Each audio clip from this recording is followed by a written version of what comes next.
Hindsight is 2020. That's one of those phrases that we hear throughout our life to the point that's almost a cliche. But the further that you move throughout life and you start to hear all these old phrases become more and more and more applicable in your life, you really start to see like, wait a minute, let me actually apply some of these things.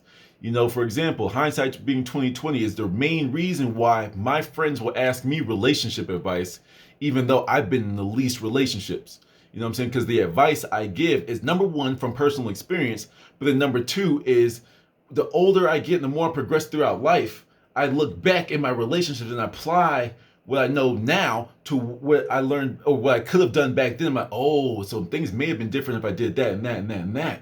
Okay, so when I get into the next relationship, I'm going to move forward with this new understanding from my past and with the things I'm currently learning in my present. And but all right, cool. When I move forward and it's like, okay, trial and error, trial and error.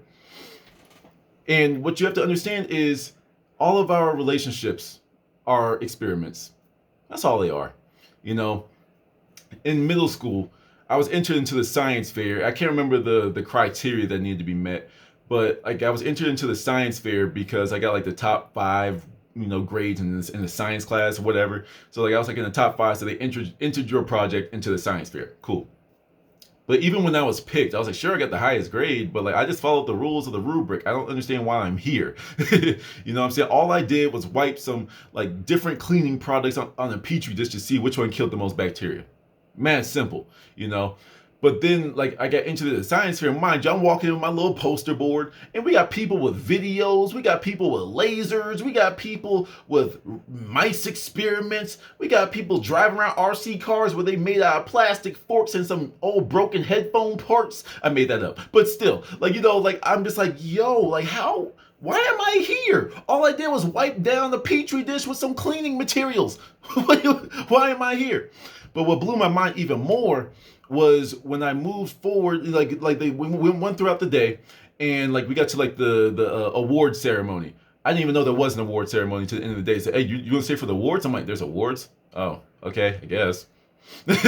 So then when I got there, like I was just sitting there, then the blah blah blah. They went through the different categories, but then they got to like something somehow that I was qualified in, and it was like first place, blah blah blah, second place, blah blah, third place, somebody that was in my class. I was like, yo, good job, Mark. I remember you, Mark Mark Mitchelson, something like that. I remember him. Shout out to you, And then it was extra funny because then fourth place or like honorable mention, Prince Oliver. I was like, huh? All I did was wipe down a petri dish. You see what I'm saying? But a lot of people, go throughout life we'll just keep on the topic of relationships for now. And they'll be like, I don't understand why things keep failing. I don't understand what blah, blah, blah. Number one, you may have stopped learning. And number two, you aren't fixing the things that you messed up on in your first experiment. Okay, you got some gasoline and you got a match. Twice in two experiments, you lit a match around the gasoline and it blew up.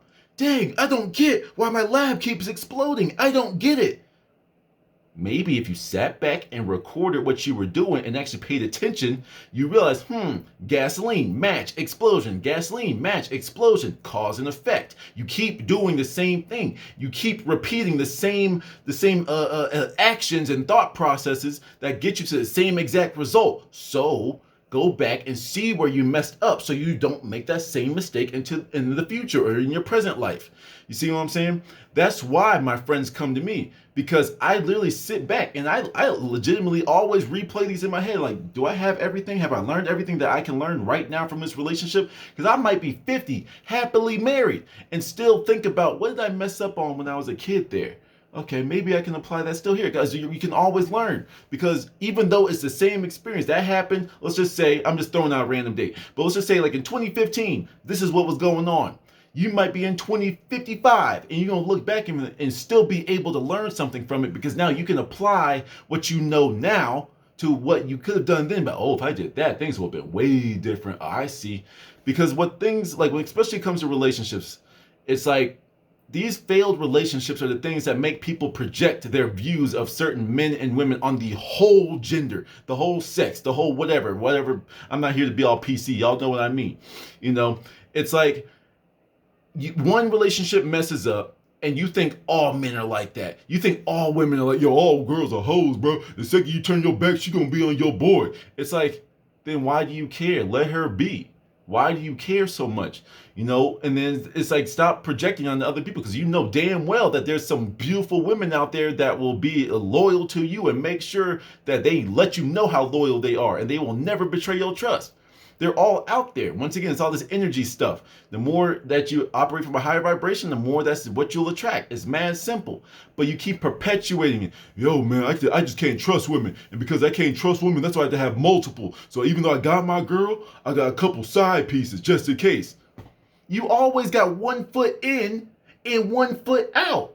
That's why you can't trust, because you've never been here. You are scared to be hurt. So you make sure that if she tries to hurt you, you can dampen the blow, because you got someone else waiting for you. And you got someone else waiting. You got someone else. You're repeating the same bad behavior. And that fear of being hurt will never be remedied until you change your actions.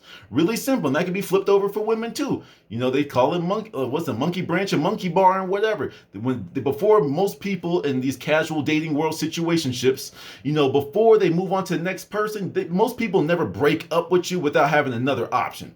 You see what I'm saying? They break up with you because they know they can just go to the next person and the next person. So they'll never be truly alone.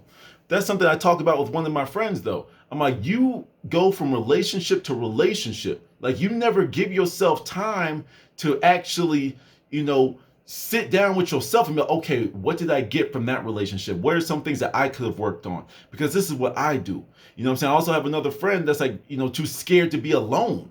It's another friend, too scared to be alone, that she puts up with some stuff that she really shouldn't be. I'm like, oh my God, sweetie, like, what is wrong with you? You know what I'm saying? But then you got other dudes that talked about before. They got so many women that they get burnt out. And you keep wondering why, because you're not changing your behaviors. You're settling all the time. That's why I made the big break. Like, when I broke up from my last relationship, I didn't have a replacement. I didn't want one. I wanted to be alone. And that's what some people are so scared of in today's age. You have to be always connected through social media, Instagram lives, all that type of stuff.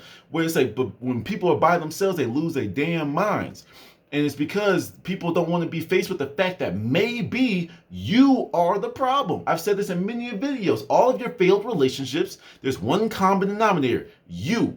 So if you go into 20 relationships and every girl treated you wrong, it doesn't matter if they treated you wrong. You picked them. You keep picking the same woman. You keep picking the same man, the same type of man that treats you a certain type of way, because you haven't gotten in touch with yourself to say, what is it that I want? What is it that I expect out of a relationship? Am I being realistic with my standards? You see what I'm saying? I can go in a whole bunch of different directions with this, but I just want to level you off with this. With this channel, I want to raise the consciousness of the world. I want to make everybody happy. But one of the things I really want to see before I'm off this planet, before I'm off this life cycle, is I want to see the relationship between men and women remedied.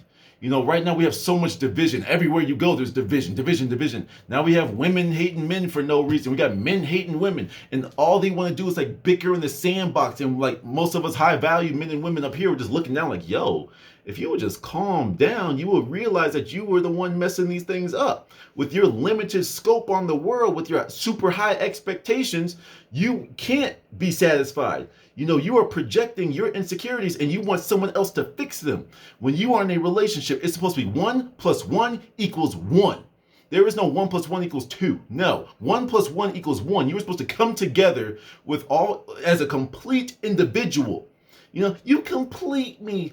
No, you come complete. I come complete. Come together as one, and now we operate as a single unit. That is how we are supposed to operate, but we just want people to fix our inadequacies. That's not how this works. No one can ever fix your inadequacy. No one, they can remedy it, they can placate it. That's the word I'm looking for. They can placate it. They can make you, make it feel better about yourself. Thanks, babe. I love you so much. You make me feel like a man. No, you need to feel like a man before you get into a relationship. You know what I'm saying? That's just how this works. But all in all, it's I want to see everyone get better. I want to see everyone do better. There needs to be more love and less arguments. There needs to be less closed-mindedness in the world. The feminazis only see things from a feminist standpoint. And then if you say like, oh, well, you do realize we as men are more likely to die at work than women, right? But that doesn't, blah, blah, blah. I'm not trying to negate your point. I'm just saying that this is also a fact. Me stating a male problem is not negating a female problem. That's when you see all these like these little weird little social justice warriors YouTube channels and Twitters and all this type of stuff. It's like feminazis will blow up on a man for stating a fact that's true. Just because this is true doesn't mean that your point can't be true. Stop arguing about simple stuff and find places of understanding and agreement, and we can move forward as a people. Does that make sense? You know what I'm saying? But till the next one, man.